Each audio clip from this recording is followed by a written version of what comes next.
Mass deportations of illegals could impact businesses and credit card debt this holiday season. Today, I read an interesting article on foxbusiness.com written by Eric Ravel titled, Fed's Kashkari warns mass deportations could disrupt labor at some businesses. The author of this article referenced Neil Kashkari as saying, mass deportations of illegal immigrants working in the U.S. would likely disrupt the labor supply at some businesses, but it's uncertain what impact it would have on inflation and the economy at large. Here are my thoughts. I could see this as a big disruptor. I'll share a story with all of you to put this into perspective. After having several roofs replaced on rental properties throughout the years, I got fed up with contractors who didn't always deliver. I hired Lowe's to replace the roof on one of the properties. Lowe's uses a satellite that can take detailed measurements of the roof and provide a materials list. They also stand behind their work. Prior to the job starting, I met with a representative from Lowe's and the subcontractor that Lowe's partners with. We went over what was going to happen along with the timeline. That was the last time I saw the subcontractor. When the job actually started, a subcontractor of that subcontractor arrived with a crew of subcontractors that worked with him. He spoke English, but all of his subcontractors were Hispanic and they didn't speak English. He was bilingual, so he could communicate with them. Now, I don't know if they were here in America illegally, but none of them spoke any English and none of them drove.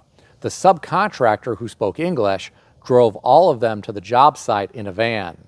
It was interesting to me how each subcontractor under Lowe's was making a cut all the way down to the Hispanic workers who were actually doing the installation.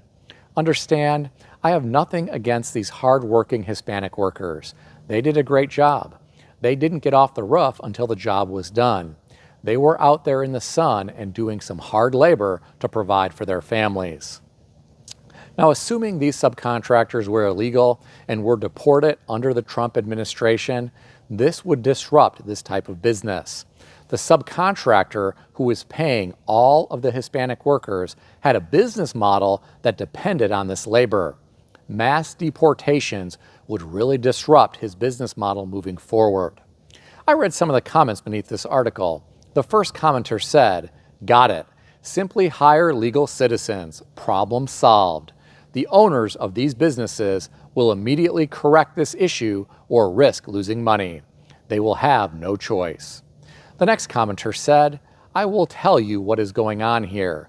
If you employ illegal, you should be penalized severely, like $100,000 per illegal person, and stick to it. This will take care of a lot of the problems. If you employ a bunch of them, there should be penalties along with jail time." Another commenter said, mass deportations will do more good than harm. Number one, it will open up jobs for U.S. citizens. Number two, it will reduce demand on schools, food, energy, housing, and many other things. Where is the bad? The last comment that I'll share with you came from someone who said, the biggest industry to be disrupted by mass deportations will be the illegal drug industry. What do you think about all this? Share your thoughts in the comment section below. I read another interesting article today. This one was on yahoo.com, put out by the Robb Report and written by Brian Hood, titled, "This Dodge Viper sat on top of a dealership sign for 26 years. It's now being restored." According to the author, Autobahn Chrysler in Henderson, Kentucky has had a first-generation Dodge Viper on top of their sign for nearly 3 decades. The red paint faded from the sun, and when they opened the clamshell hood, it was packed with birds' nests. It was removed from the top of the sign by a crane. It is going to be restored now. I thought this was a really cool story. I always loved the first-generation Vipers when they came out. The first one I ever saw was black in color, and it was at a gas station with the hood open. I was always impressed by how wide the rear tires were. It reminded me of the original Shelby Cobras from the 1960s. These Dodge Vipers started to be built back in 1991. Back in 1999, I went to a dealer-only Mannheim auction with a friend of mine who owned a car dealership. I watched one of these first-generation Vipers with only 10,000 miles on the odometer hit the auction block and sell for $33,000. I was really tempted to buy it. I really wish I would have bought it. I would have had a lot of fun with that car when I was younger. Now I'm old, and I don't want to get in and out of one of those cars, and I cringe at the thought of that expensive clamshell hood getting damaged. I heard when those Vipers first came out, the hood at that time was one of the most expensive parts in the automotive industry. It cost around $20,000 to replace. Today, that's a drop in the bucket compared to what parts cost for some modern high-tech supercars. I haven't seen one of those first-generation Vipers on the road in a long time. I'm curious, have you seen one recently on the road? If you have, tell me about it in the comment section below. There are some people who aren't in a position to buy a Viper because of their debt load. I read an interesting article today on CNBC.com written by Jessica Dickler and Anna Teresa Sola, titled 28% of credit card users are still paying off last year's holiday debt, but that's an improvement. The author of this article referenced a NerdWallet survey of 1,700 adults in September, which revealed that 28% of shoppers who use credit cards have not paid off the presents they bought last year. This is a slight improvement from 2023, when 31% of credit card users had not paid off their balances from the year prior. The author of this article said the average balance per consumer now stands at $6,329. Here are my thoughts.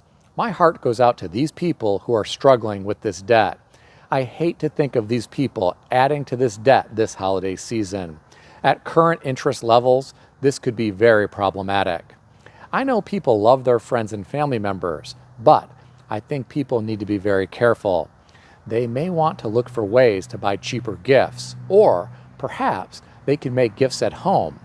I cringe at the thought of people dealing with credit card debt for years to come because of holiday spending. What do you think about this? Share your thoughts in the comment section below. Here's some bad news about CNN.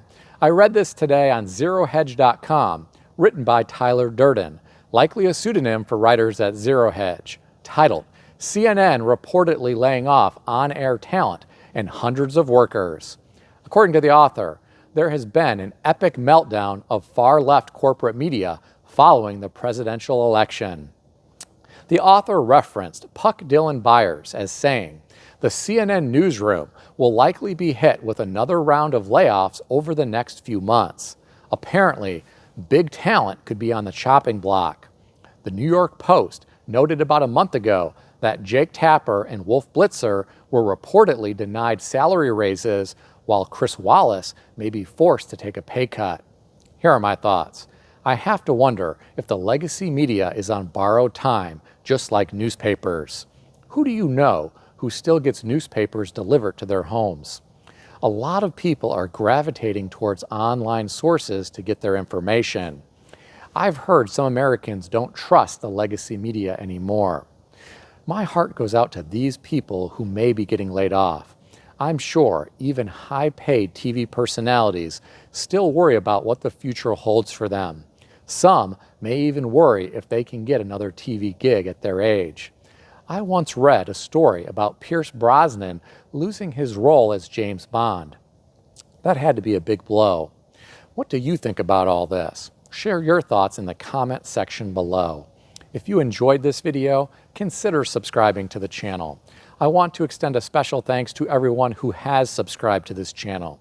I want to also thank all of my channel members. If you would like to become a channel member, there is a link in the description beneath this video. You can read more about the different membership levels. Please also check out some of the great books that I suggest you consider reading in the description below. I've included Amazon affiliate links to these books. As an Amazon associate, I earn from qualifying purchases. Stay healthy and wealthy. I'll see everyone in the next video.